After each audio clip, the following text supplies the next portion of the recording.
17वां अध्याय। पापी गुणनिधि की कथा।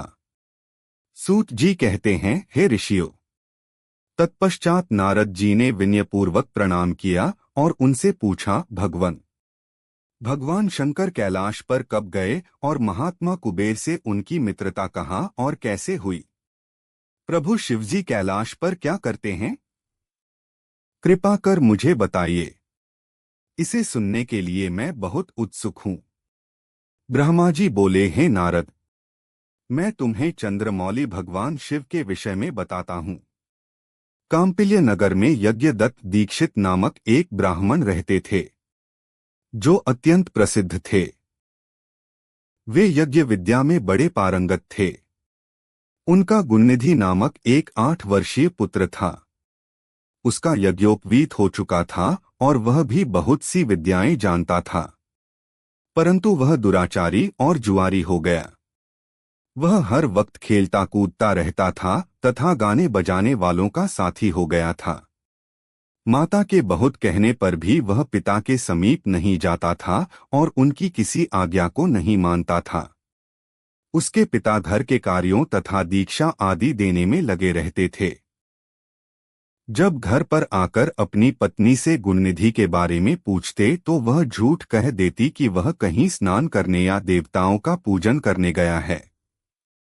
केवल एक ही पुत्र होने के कारण वह अपने पुत्र की कमियों को छुपाती रहती थी। उन्होंने अपने पुत्र का विवाह भी करा दिया। माता नित्य अपने पुत्र को समझाती थी।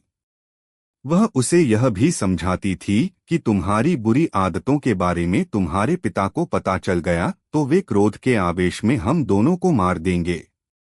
परंतु गुणनिधि पर मां के समझाने का कोई प्रभाव नहीं पड़ता था। एक दिन उसने अपने पिता की अंगूठी चुरा ली और उसे जुए में हार आया। दैवयोग से उसके पिता को अंगूठी के विषय में पता चल गया। जब उन्होंने अंगूठी जुआरी के हाथ में देखी और उससे पूछा तो जुआरी ने कहा, मैंने कोई चोरी नहीं की है। अंगूठी मुझे तुम्हारे पुत्र ने ही दी है। यही नहीं बल्कि उसने और जुआरियों को भी बहुत सारा धन घर से लाकर दिया है। परंतु आश्चर्य तो यह है कि तुम जैसे पंडित भी अपने पुत्र के लक्षणों को नहीं जान पाए। यह सारी बातें सुनकर पंडित दीक्षित का सिर शर्म से झुक गया। वे सिर झुकाकर और अपना मुंह ढककर अपने घर की ओर चल दिए। घर पहुंचकर गुस्से से उन्होंने अपनी पत्नी को पुकारा। अपनी पत्नी से उन्होंने पूछा, तेरा लाडला पुत्र कहाँ गया है? मेरी अंगूठी जो मैंने सुबह तुम्हें दी थी वह कहाँ है? मुझे जल्दी से दो।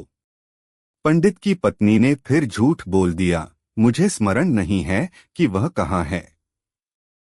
अब तो दीक्षित जी को और भी क्रोध आ गया।